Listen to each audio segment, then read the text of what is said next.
sur l'intégration de Trello avec Symfony. Donc depuis le dernier, j'ai plutôt bien avancé. Comme vous pouvez voir là sur la gauche, hein, ça fonctionne maintenant plutôt pas mal. Quand je lance la commande, j'ai réussi à synchroniser les colonnes que j'ai configurées avec Trello pour pouvoir récupérer les user stories qui vont bien. Donc là, comme vous voyez, j'ai supprimé plusieurs fois dans ma base de données pour pouvoir recommencer l'opération, mais voilà, en gros j'ai pas mal de données. Alors là j'en montrerai que quelques-unes pour montrer le tout. Bon, de toute façon je vais les montrer directement dans le code, ce sera plus simple. Mais pour l'instant voilà, on a réussi à récupérer toutes nos user stories. Ça c'est plutôt cool, on a codé de quoi récupérer la valeur utilisateur donc. Alors ça va nécessiter de donner quelques formats à respecter pour les gens qui voudront utiliser cette intégration. Mais au final c'est un schéma qui n'est pas compliqué à mettre en place. On a le statut aussi, selon la colonne où est la carte sur Trello, on définit que ça correspond à tel ou tel statut. Bon, bah, le nom, hein, forcément, la description également. Le temps estimé et le temps dépensé. Alors ça, il y a deux façons de remplir cette colonne depuis son Trello. Soit on utilise l'extension plus fort Trello, que je vous montre très rapidement. Alors ça doit être ici. Voilà. Donc là j'ai l'extension plus fort Trello où on peut voir que j'ai... alors là ça doit être en train de charger. Voilà, exactement. J'ai pour chaque carte le temps estimé et le temps dépensé. Donc là avec l'extension ça prend la forme de commentaires pour mettre cette information, et l'extension on lit les commentaires. Du coup nous on fait exactement la même chose, on va lire les commentaires si plus fort Trello est activé, et sinon l'alternative qu'on va donner c'est de faire comme pour la valeur, mettre quelque chose dans le titre de la carte après le séparateur et de mettre par exemple E pour estimate, S pour spent. Et à partir de là, même sans l'extension, on pourra mettre ses estimations et son temps passé dans la carte. Ça demandera un peu plus d'organisation, mais c'est pas infaisable. Donc là pour l'instant, voilà, la première lecture, la première synchronisation fonctionne bien. Par contre, à chaque fois que je veux resynchroniser, entre guillemets, relancer la chose, je suis obligé d'effacer ma base de données, parce que sinon j'ai tout simplement une erreur. Voilà, de doublons sur l'ID, donc c'est ce qui est tout à fait normal, il y a une contrainte d'unicité. Donc pour pouvoir remédier à ça, il va falloir qu'on récupère toutes les cartes qu'on a dans la base de données et qu'on puisse tout simplement mettre à jour celles qui existent déjà et en créer une nouvelle quand une nouvelle arrive. Donc, comme vous pouvez voir depuis la dernière fois, le code a plutôt bien avancé.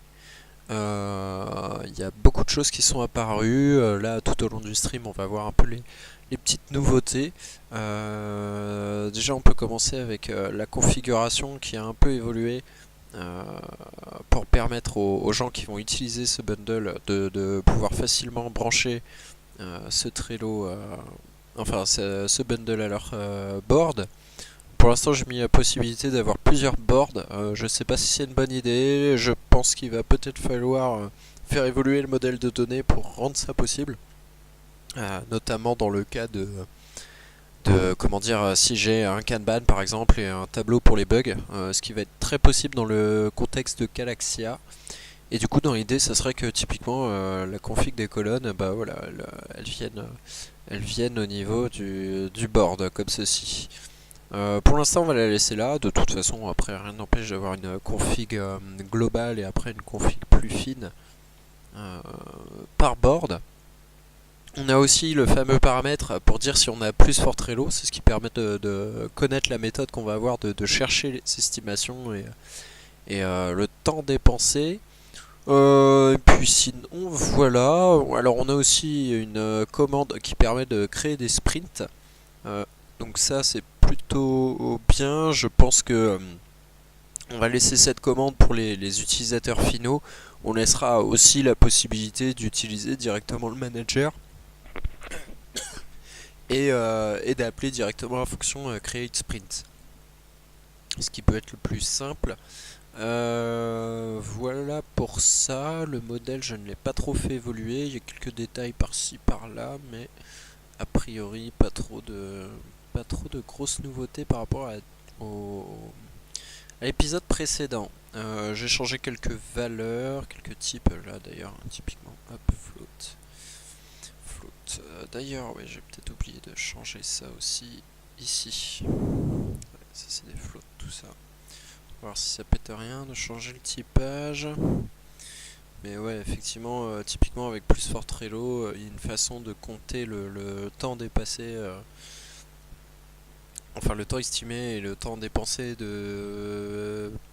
enfin avec des décimaux. Donc typiquement, il faut pouvoir permettre ça. Alors toi, tu n'es pas concerné, toi par contre, tu l'es. Donc là, on va changer vite fait ces petites valeurs là. Alors là, ce que j'aimerais bien, c'est qu'on règle cette étape de pouvoir faire plusieurs synchros d'affilée qui mettent bien à jour, qui ne créent pas les choses en doublon, où tout se passe bien.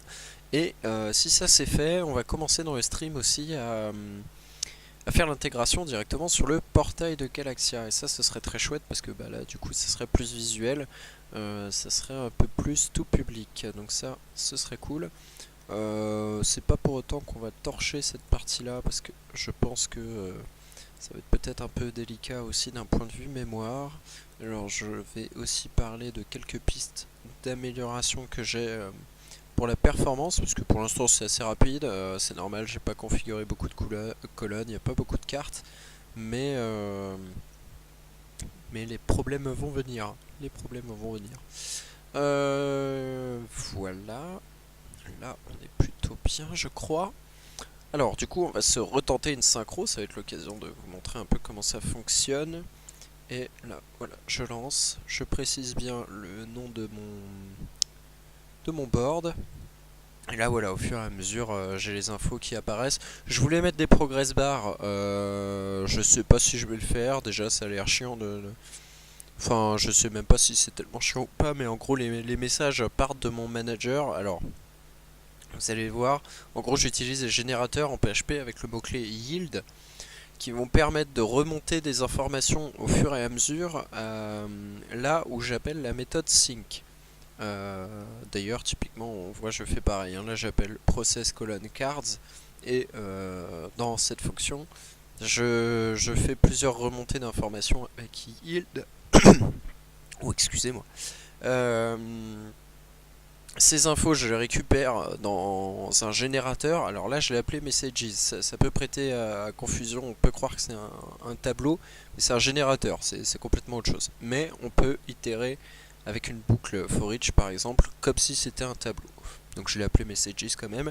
Et là, ces messages qu'on me passe, je les remonte également à leur tour. Et dans ma commande, là je vais tout simplement récupérer encore une fois tout ce qui m'a été renvoyé par ma fonction et je l'écris. Alors ce qui est intéressant avec ça, c'est que là, contrairement à ce que pourrait faire penser cette notation là, les infos remontent au fur et à mesure que la fonction sync s'exécute. Ça permet de faire entre guillemets de l'asynchrone, ce qui est assez intéressant en PHP. Donc là on a bien vu que ma fonction était en cours, c'est ma fonction sync qui m'écrit tout ça, mais c'est remonté au fur et à mesure, on n'attend pas que tout soit terminé pour renvoyer le retour. Donc ça c'est assez intéressant. La piste aussi, ça serait d'utiliser le composant process de Symfony pour pouvoir tout simplement, paralléliser. Donc l'idée là, ça serait de mettre le traitement de chaque colonne dans un process séparé, un process qui appellerait directement cette fonction process colon cards. Je pense que je vais faire ça parce que je me dis que sur de très larges tableaux, la synchronisation peut prendre un certain temps. Donc voilà, ça peut être sympa de traiter ça en parallèle. Pour l'instant, on va pas le faire, c'est une feature prochaine. Là, pour l'instant, tout ce qui m'intéresse, c'est de récupérer les user stories déjà créés et de les mettre à jour si jamais il y a des nouvelles données dessus. Et si jamais ça n'existe pas encore, je vais tout simplement les créer. Donc pour faire ça, on a déjà une classe registrée ici Cette classe-là, elle nous permet en gros de stocker des infos au fur et à mesure. Donc pour l'instant, je stocke des infos sur les boards, donc les différents boards que j'ai configurés pour les récupérer. Sur les colonnes aussi, ça c'est mes configurations de colonnes. Je mets tout ça à ce niveau-là.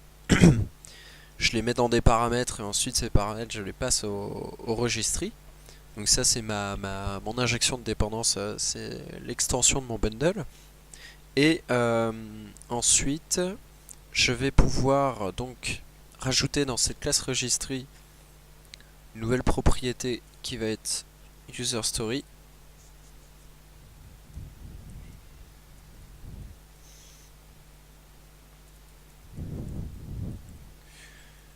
Alors là par contre pour ceci il va falloir que je lui donne les paramètres autrement. Je pourrais pas le mettre dans le constructeur, ça va pas être la config qui va les passer, ça va être comment dire, ça va être tout simplement une fonction que je vais appeler depuis mon manager. Ça va être quelque chose de la forme de store user stories. Je réfléchis un petit peu, donc oui on va faire ça comme ça, c'est le manager qui va l'appeler, puis on va coder une petite fonction de repository pour pouvoir faire ça. Alors je suis actuellement en pleine attaque féline, donc je vais être un peu moins rapide que d'habitude. Alors, public. Hop. Là vous voyez toutes mes capacités d'écriture à l'arme à gauche sans voir l'écran. En plus le micro semble être quelque chose de très apprécié de la population féline. Donc voilà, alors je profite d'une retraite de l'animal pour stocker mes user stories.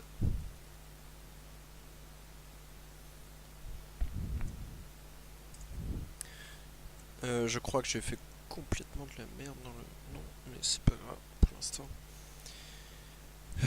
Oh là là, j'ai été complètement désorienté par cette irruption. Voilà, pour l'instant on va faire simplement ça. Alors, ça se réserve le droit d'être un tableau vide. Tout est possible.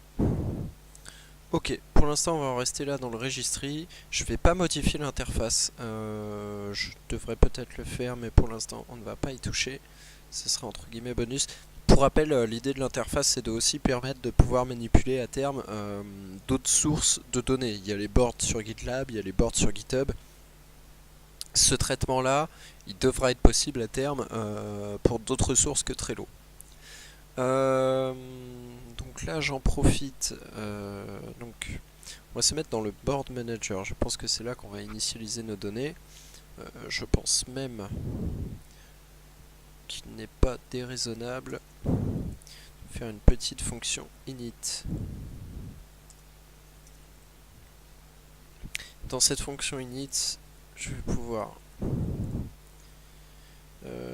user stories récupérer tout mon bazar. Alors, il me semble qu'ici, oui, je n'ai pas directement l'entity manager dans ce truc-là. Je vais donc passer par user manager, user story manager plutôt, et faire un petit get all dessus qu'on va intégrer aussi immédiatement, sans oublier. Alors ça, ok, on va le mettre là. 10 init.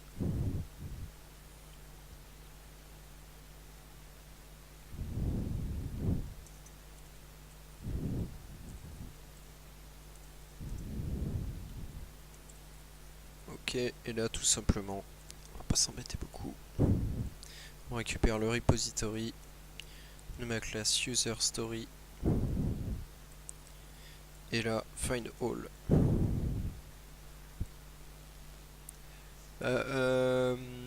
Donc voilà, ça a priori c'est bon. Alors par contre, en fait, j'ai peut-être été un peu vite dans le registry. Je veux quand même que dans cette affaire, j'ai un tableau associatif dont les clés soient les ID de mes user stories. Ça va permettre de les retrouver plus rapidement. Est-ce que je suis sûr de vouloir procéder ainsi? Oui.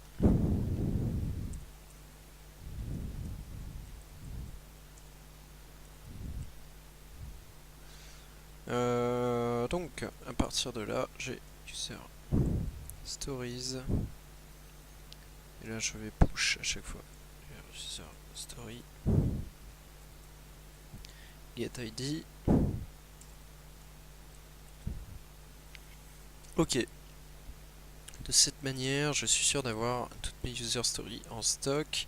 Et là, je vais pouvoir faire get user story par ID.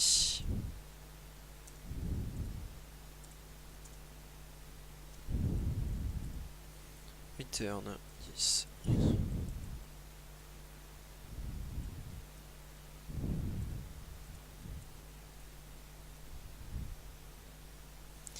Ok, ça me paraît bon. Alors là, j'ai fait une petite hérésie. Est-ce que j'ai mis le type user story dedans? Non, je vais le mettre. Alors, sur la version supportée, là je suis en PHP 7.2, ce que ne supporte pas mon éditeur, comme vous pouvez le voir. Alors attention, nouvelle attaque féline, voilà, je subis. Ça va par rapport à d'habitude. On s'en sort plutôt bien. Attention, retour de la bête, cette fois nous interdisons le passage. La bête n'est pas contente, la bête se rebiffe. La bête ne va pas laisser ça se passer comme ça. Oh là, oh là, oh là, la bête contre-attaque. Et non. Et non, pas par là. Hop.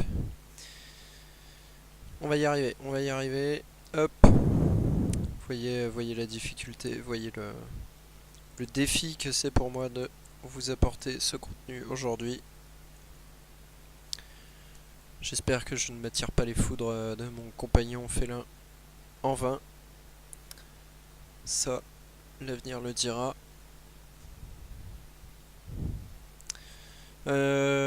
Ok, très bien. Donc là, a priori, on est pas mal. On peut récupérer par ID. Donc oui, je disais PHP 7.2. Je sais pas si je vais pas essayer d'apporter un support sur des versions précédentes de PHP. Moi, j'avoue être assez extrémiste. Et ça me dérange pas en soi d'imposer un peu d'être sur une version supérieure, mais c'est vrai qu'en open source, faut quand même être plutôt conciliant. Donc voilà, on va essayer de l'être un peu. Voilà. Alors, maintenant que ça c'est fait, on va pouvoir passer dans chaque truc. Alors, si jamais, c'est à partir de là que ça va se jouer, hein, en toute probabilité. En fait, je pense que on va faire une fonction dynamique ici. Genre, voilà, genre ça. De leur méthode. Selon si le registry a la carte ou pas. Ah, quoique non, je dis une connerie. Je dis une connerie. Est-ce que c'est une connerie? Je vais vous montrer mon idée, on va voir. Tiens, je sais pas s'il y a grand monde, mais je vais quand même montrer mon idée. C'est que si le registry a user story sur laquelle je veux travailler,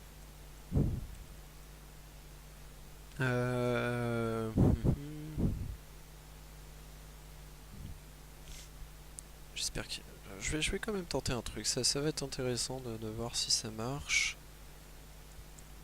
Alors, s'il l'a, hop, on mettra un update. S'il l'a pas, il l'a créé. Update user story. Alors, l'idée, c'est que user story, dans les deux cas,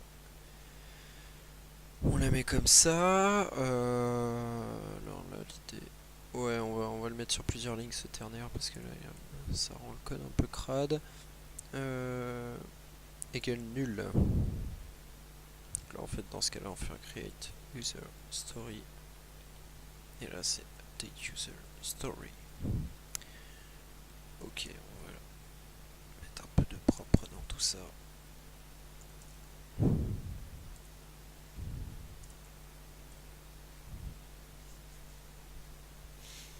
Donc là j'ai les estimations qui sont ici, pourquoi pas. Hop hop hop hop hop, qu'est-ce que j'ai fait? Qu'ai-je fait? Et donc là l'idée c'est que la dernière...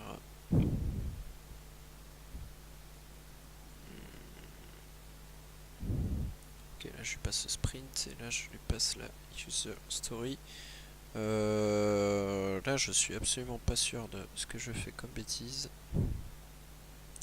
En fait l'idée ça va être de faire ça. Je sais pas si je lui passe nul, genre je vais pas ajouter user story là en dernier argument parce que ça a pas de sens, mais du coup est-ce que si j'ajoute un paramètre supplémentaire qui sera nul, est-ce qu'il va me râler dessus ou pas? Update user story. User story. Quel nul. C'est pas hyper propre de toute façon parce que mettre la user story qu'on met à jour, effectivement ça tu vas pas aimer. Mettre la donnée qu'on met à jour en dernier dans l'appel, c'est pas gêne. C'est pas gêne. Alors l'ID il bouge pas, le title pourquoi pas. En fait tout peut potentiellement bouger sauf l'ID. Estimated time, set sprint. Alors là j'aime pas trop toucher au sprint, non, a priori une fois que tu es dans un sprint tu n'en bouges plus. Sauf que si sprint, s'il n'est pas dans le sprint courant, ouais ok, non, s'il n'est pas dans le sprint courant il n'est pas mis à jour. Donc là pas besoin de le persiste, on le flush, et là c'est un update. Update event. Écoutez, a priori ça devrait marchoter. Je suis pas complètement sûr de ma manœuvre, alors pas besoin de le return, étant donné que c'est un passage par référence. D'ailleurs là-haut j'ai pas mis le return dans le prototype, dis donc c'est très très mauvais ça. User story. Ok. Bah écoutez là ça me paraît pas trop mal, on va tester ça. Du coup effectivement il n'y a pas trop de sens à passer l'ID, mais on y survivra très très bien.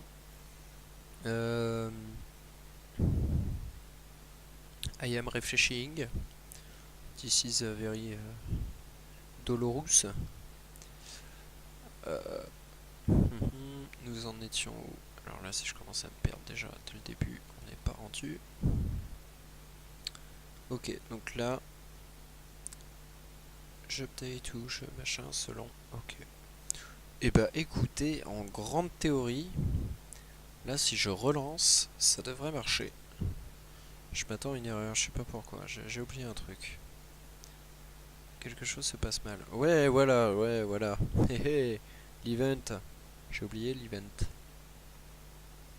Je pense que je vais finir par faire un namespace par entité.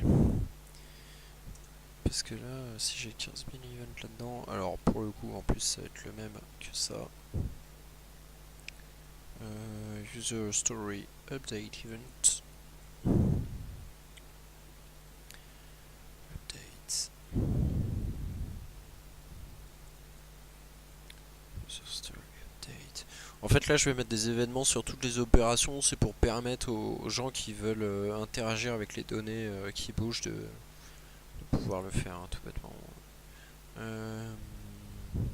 Ok, donc là, on devrait être bon. Je sais pas pourquoi le boot prend du temps comme ça. Classe story update event from namespace. Ah là là, ça c'est les trucs. Faut que je sois plus vigilant, j'oublie à chaque fois. Bon, après, c'est pas très très grave en soi. On est quand même en env de développement. Mais faut bien faire les choses. Et bah écoutez, ça a l'air de s'être bien passé. Alors là je vais faire des select count par maintenant. Alors non, je vais quand même faire ce select là parce qu'on va changer le statut d'un truc. On va changer le statut d'un truc et voir si ça débarque. Donc j'ai toujours mes 17 US. Bon, a priori je m'attendais pas à en avoir plus ou moins. Maintenant on va faire un changement. On va faire une modif. Par exemple, moi j'ai mis que ça, oui, oui non, ça je vais pas le bouger. On va dire que le petit Perliador bosse là-dessus par exemple. Hop, je lui mets en in progress, je lui expliquerai après pourquoi.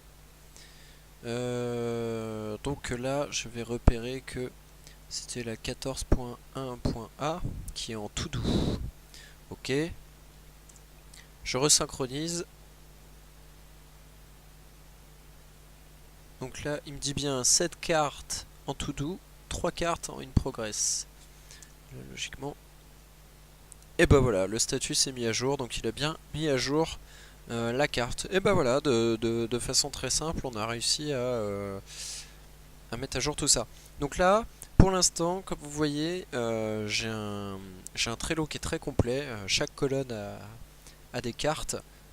Et pourtant, sur la synchronisation, je n'ai que quelques colonnes qui me remontent leurs cartes. Ça, c'est normal. C'est parce que tout simplement, j'ai fait une configuration par défaut des colonnes sur lesquelles on se branche. Voilà les noms slugifiés qu'ils doivent avoir. Donc là, j'ai bien in progress, to do, to validate, etc. Ça, c'est la config par défaut. Et si je veux pouvoir rajouter des colonnes, il va falloir que je les configure moi-même.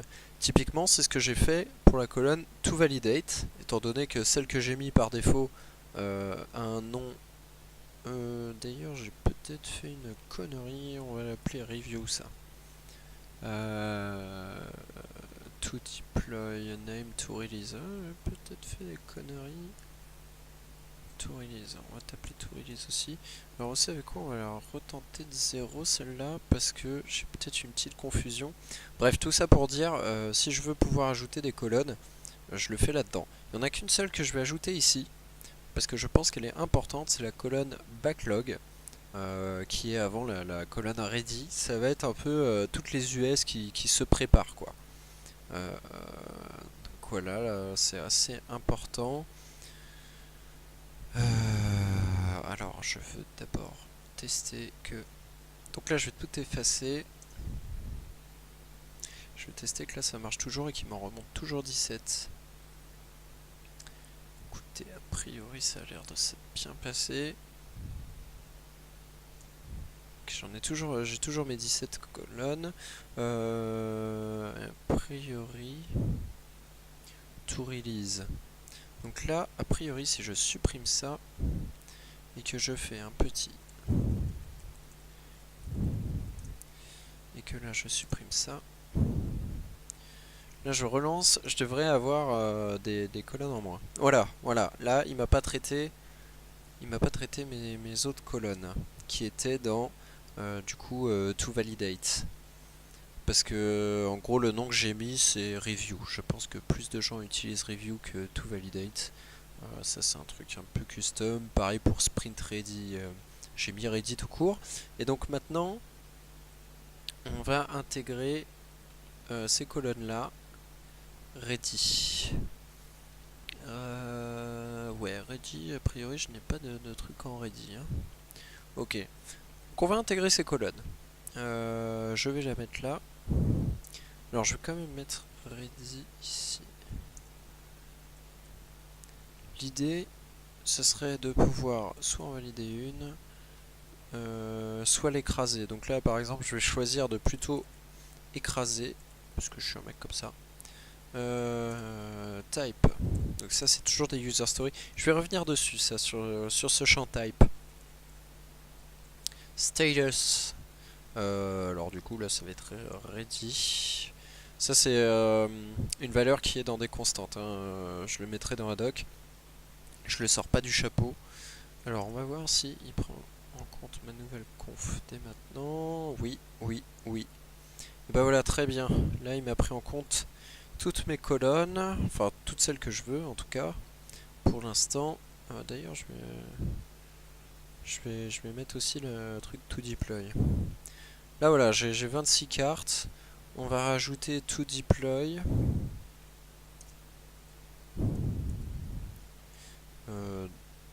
To release. Ah non. Non, là c'est review que je voulais override. To release. Name.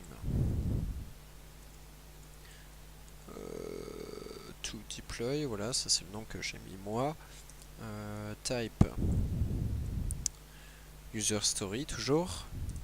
Alors oui, ça c'est le truc chiant, c'est qu'on pourra pas a priori mettre des epics et des user story dans les mêmes colonnes. Il y aura peut-être des evols pour le permettre, pour l'instant c'est pas forcément hyper important. Je vais checker mes constantes pour être sûr que c'est bien to release, le statut que je veux, et oui c'est bien ça. Alors maintenant il va y avoir un truc intéressant qu'on va voir ensemble. Tout d'abord je vais relancer ça.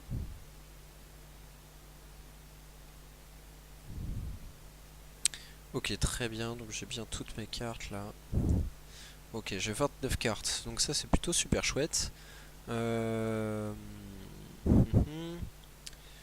À partir de là, ce que je veux montrer, c'est que toutes ne sont pas prises en compte dans le sprint courant. Voilà, là on voit que toutes mes cartes qui sont en ready n'ont pas de sprint associé, et c'est normal. C'est tout à fait normal. Dans le bundle, j'ai configuré, alors j'ai mis ça dans le card helper, j'ai configuré une fonction pour savoir, selon le statut de la carte, si elle est considérée comme étant dans le sprint ou pas. Et ça, c'est important. En gros, là, je n'ai mis que 4 colonnes qui sont considérées comme étant dans le sprint. J'ai to do, in progress, to validate et to deploy. Une fois que c'est done, c'est terminé, ce n'est plus dans le sprint. Et quand c'est en ready, c'est que c'est pas embarqué dans les engagements. Ça c'est hyper important, puisque pour l'intégration, après c'est comme ça qu'on va pouvoir savoir quel sprint a produit quels US, combien de valeurs. On va pouvoir construire tout un tas d'indicateurs grâce à ça. Pour l'instant on peut pas encore exploiter vraiment la puissance de ce truc, mais en tout cas c'est hyper important. Donc là, comme vous pouvez voir, on peut configurer nos colonnes comme on veut. On peut lancer la synchro autant qu'on veut, ça reste quand même plutôt rapide. Alors, là, tout marche bien. Je vais juste vérifier si du côté de Calaxia, du côté du portail, je n'ai pas besoin de refaire de migration. Parce que là, j'ai fait pas mal de bidouilles, donc j'ai pas mal de fichiers de migration qui ont popé. Ouais, voilà, j'ai quand même des choses à faire. Donc pour ça, on va faire évidemment un petit fichier de migration qu'on va exécuter tout de suite. Et voilà, le tour est joué. Tour est joué. Donc là, merde, je suis dans le mauvais truc. Est-ce que vraiment je vais m'embêter à expliquer en commit tout ce que j'ai fait? Là, qu'est-ce que j'ai fait? Ouais, j'ai changé le nom d'une colonne, c'est pas hyper fameux. Les managers,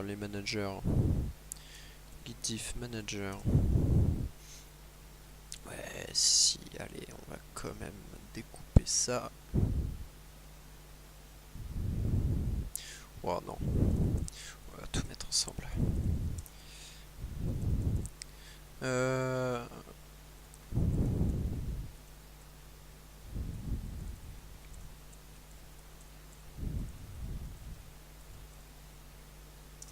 Voilà, ça me paraît bien. À partir de là, on va switcher un peu de projet. On va pas se mettre dans Scrum Ban. Ça, je ferai des tests unitaires, je mettrai au propre et puis on commencera à livrer des premières versions sur Packagist. Comme ça, vous pourrez vous-même l'utiliser et suivre le développement. Je mettrai dans la vidéo le dépôt, l'adresse du dépôt.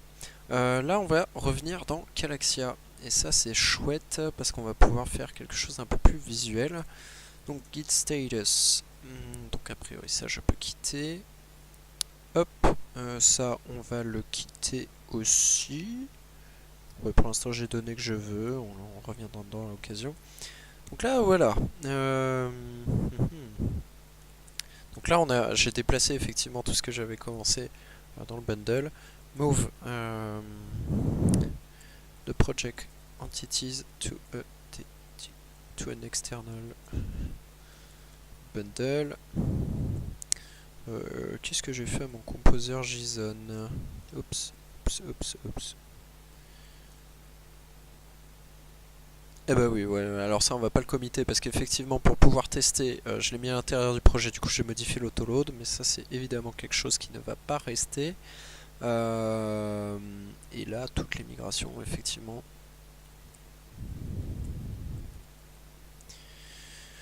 2018, à la limite, non, on va les committer maintenant quand même.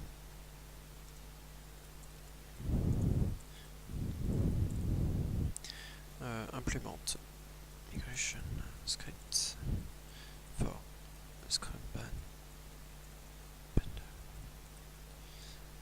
Voilà, il y aura aussi un travail évidemment de documentation, etc. qui va devoir se faire. Config bundles. Ça, à la limite, on peut garder. Ça, d'ailleurs, j'aurais peut-être dû même le committer avant le reste. On va voir, ça c'est pas hyper important. Je suis bien sur la bonne branche. Alors, maintenant que nous en sommes là, on va revenir sur le projet, s'il veut bien. Voilà. Alors attendez, j'ai une petite alerte de connexion d'OBS, donc je vais quand même checker rapidement que ça tourne toujours. Ce serait un peu con que je sois en panne depuis tout à l'heure. Non, ça a l'air bon. Ok, ça tourne. Blop, blop, blop, blop, blop.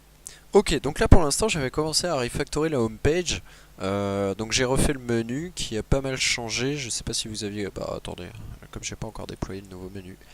On peut mettre l'ancien pour montrer. Donc avant j'avais un hamburger menu comme ça. Qui, même s'il se révélait un peu classe, on aimait bien une petite animation. Bah c'est chiant de devoir cliquer 2 fois pour avoir les trucs. Donc là au moins on a ça, c'est propre. Autre chose aussi importante, c'est qu'avant on utilisait Mobile Detect pour changer de template selon qu'on soit sur mobile ou sur ordinateur. Donc voilà, là voilà, on avait ce menu là. Un très beau travail d'ailleurs de Matt Martigan qui nous manque, je le dis. Là aujourd'hui on est passé en responsive. Donc là a priori je n'ai pas besoin de passer en mode mobile, ça va venir tout seul. Ah, ça ne vient pas tout seul. Ah si, c'est bon. Alors là j'ai ma SF bar qui cache les choses. On va se mettre en mode mobile quand même parce que c'est plouplop. Et bah voilà, j'ai mon petit menu ici. Alors moi évidemment j'ai le SF bar, donc c'est pas hyper propre, mais en gros je me connecte. Et là j'ai tous mes petits liens. Ça c'est l'admin si je dis pas de conneries. Ça c'est mon espace. Mon profil, voilà, ce genre de choses. Voilà, voilà. Donc voilà, ça c'est la première étape, on va dire. D'ailleurs, je note dans tout ça que je n'ai pas de lien de retour à l'accueil, ce qui est plutôt très dérangeant. Et vol notable à faire.